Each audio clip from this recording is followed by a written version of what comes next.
Bienvenue à tous, vous regardez i24 News, c'est l'heure du journal du foot avec moi depuis Paris, Emmanuel Petit. Emmanuel, bonjour. Bonjour Valérie, bonjour Lise, bonjour alors, à tous. En un fragment de seconde, vous êtes ici sur le port de Yafo. Quel plaisir de vous avoir tout au long de cette émission. Et puis Lise Barenbaum. Lise, bonjour. Bonjour. Alors vous avez vraiment tout lu de la presse sportive. On va revenir sur les analyses des journalistes avec vous dans cette émission. Allez, on va tout de suite rentrer dans le vif du sujet.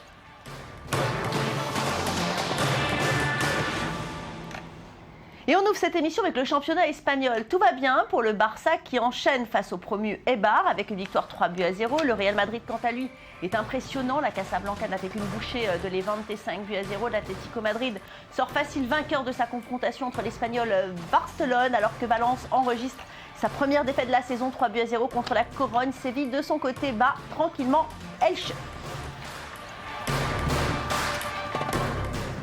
Alors Manu, on avait quelques inquiétudes par rapport au Real Madrid en début de saison, mais là avec cette victoire éclatante 5-0, c'est la 7e victoire consécutive, toute compétition confondue, on est rassuré quand même. Hein, rassurés, leur potentiel offensif, ils éprouvent beaucoup de plaisir à l'heure actuelle à jouer ensemble. J'attends avec impatience d'ailleurs le Classico de ce week-end, puisque Real Madrid accueillera le FC Barcelone samedi à 18h chez eux. Donc comme ils ont 4 points de retard, ils ont réussi à combler un petit peu leur retard qu'ils avaient sur le FC Barcelone. Mais j'attends avec impatience ce choc, parce que c'est vrai que je pense que c'est Suarez aussi qui va revenir. Donc gros joueur sur le terrain samedi. Ça c'est du beau match. J'attends ce match avec beaucoup d'impatience. Oui. Alors à noter également le doublé de Cristiano Ronaldo qui totalise maintenant 15 buts en 7 matchs joués. Alors mis à part la Coupe du Monde ratée à cause de sa blessure, est-ce que vous pensez que finalement le Ballon d'Or c'était une impulsion positive pour lui ? Si on se réfère aux déclarations de Michel Platini il y a quelques jours, où lui, il préconise justement l'attribution du Ballon d'Or aux joueurs qui ont brillé lors de la Coupe du Monde, ça sera un match serré, mais je pense qu'à l'heure actuelle, Cristiano Ronaldo et Lionel Messi ont des statistiques tellement énormes et impressionnantes que ça va être difficile quand même pour certains joueurs de la Nationalmannschaft, ceux qui ont gagné la Coupe du Monde avec l'Allemagne, de prétendre au titre. Donc je pense encore une fois, on va avoir un duel entre Lionel Messi et Cristiano Ronaldo. Oui. Alors justement, on va aussi parler du Barça. 7e victoire en 8 matchs, 3-0 contre Eibar. Et puis des buts des inévitables, Neymar et Messi. Ils sont toujours là. Toujours la même chose. Mais c'est pour ça que Suarez va faire son retour après sa longue suspension. Donc ça va être intéressant de voir comment il va s'acclimater avec ces deux énormes joueurs que sont Neymar et Messi, qui sont des collectionneurs de buts. Donc lui aussi, qui est un buteur prolifique, on va voir si la mayonnaise peut prendre entre ces trois joueurs-là. Mais j'ai aucun doute parce que Suarez est un joueur avec un potentiel énorme qui sait se fonder parfaitement dans un collectif. Donc ça sera une arme supplémentaire pour Barcelone. Oui. Et Messi qui devient d'ailleurs passeur décisif aussi en ce moment.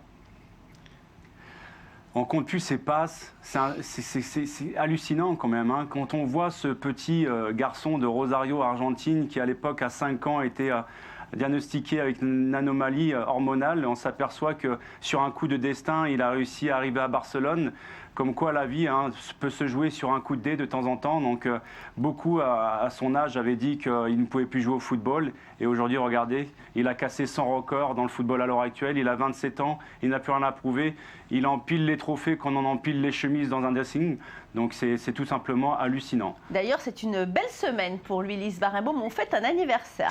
Oui, le grand Léo Messi joue depuis 10 ans en tant que professionnel au FC Barcelone. Eurosport revient sur les exploits de l'Argentin.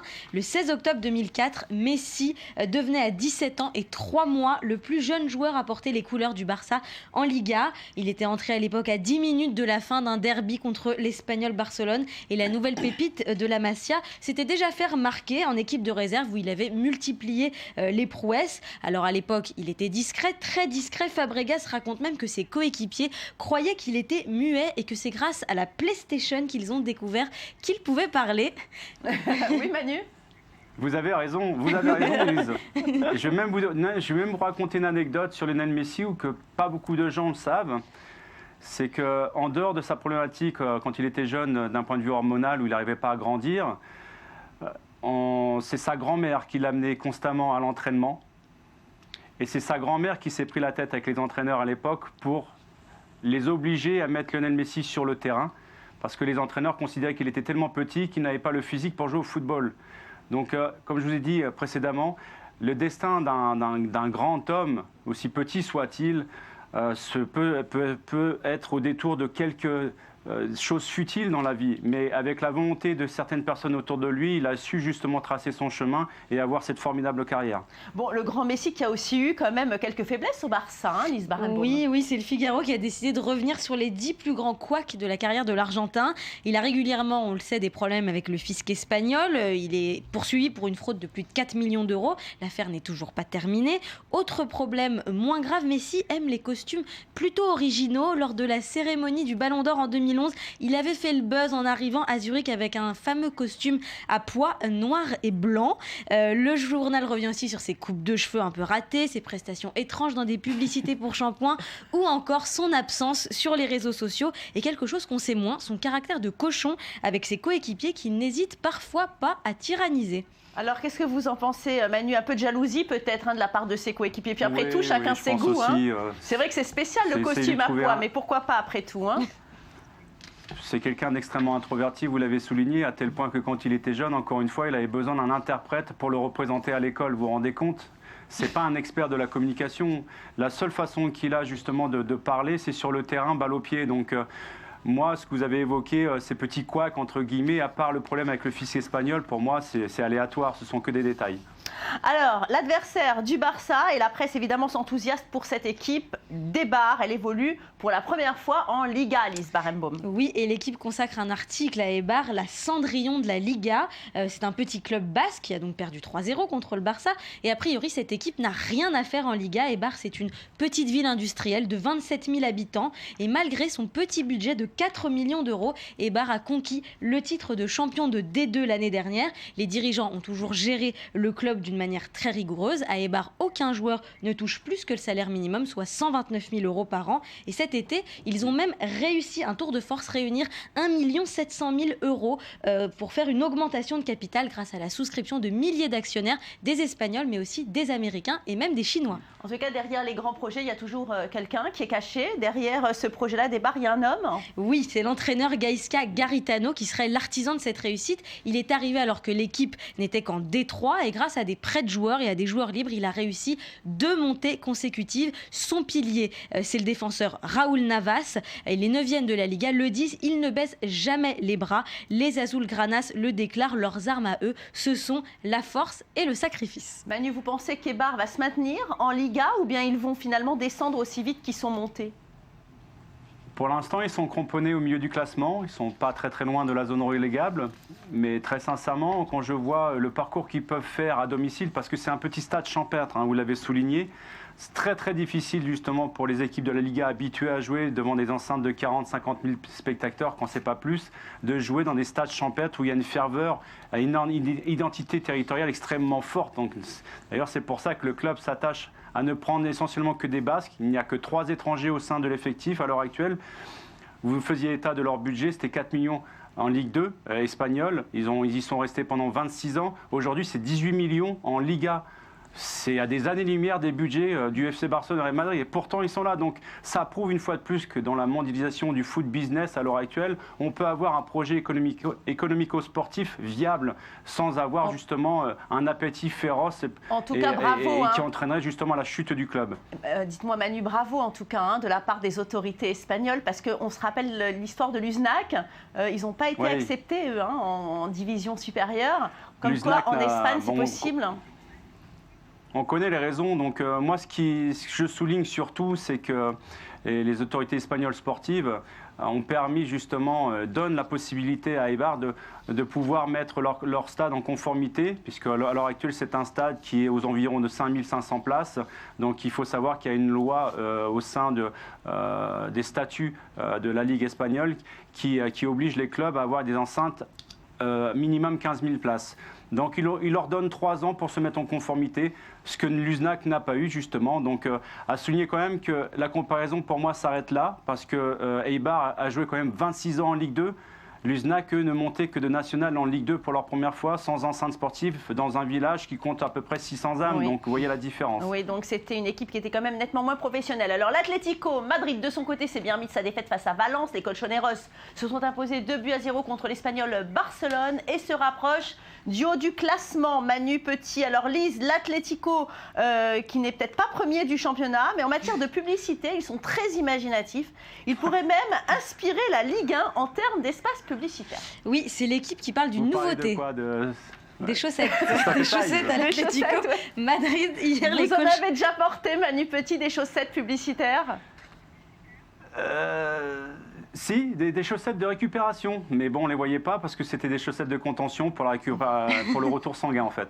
Alors là, c'est des chaussettes qui permettent de voir de la publicité. Les dirigeants attendent beaucoup de revenus de ce nouvel espace publicitaire. La Ligue espagnole est en charge de la commercialisation de ce nouvel espace. 24 clubs sont déjà partie prenante et d'autres pays s'y intéressent. En France notamment, la pub est possible presque partout sur les joueurs de football depuis que la LFP a levé beaucoup de contraintes en juin 2012. Les clubs ont même pu vendre l'arrière du short des footballeurs dans le sillage de Montpellier qui a été précurseur. Le seul problème avec les chaussettes, c'est que ce n'est pas très visible à la télévision, donc les marques vont peut-être rechigner avant d'investir. Allez, on va regarder tout de suite le classement de la Liga. Le Barça est toujours seul en tête avec 22 points devant le FC Séville, distancé 3 points. En troisième position, on retrouve le Real Madrid. Valence descend à la quatrième position et l'Atlético Madrid est cinquième. Allez, on passe tout de suite au dossier du jour.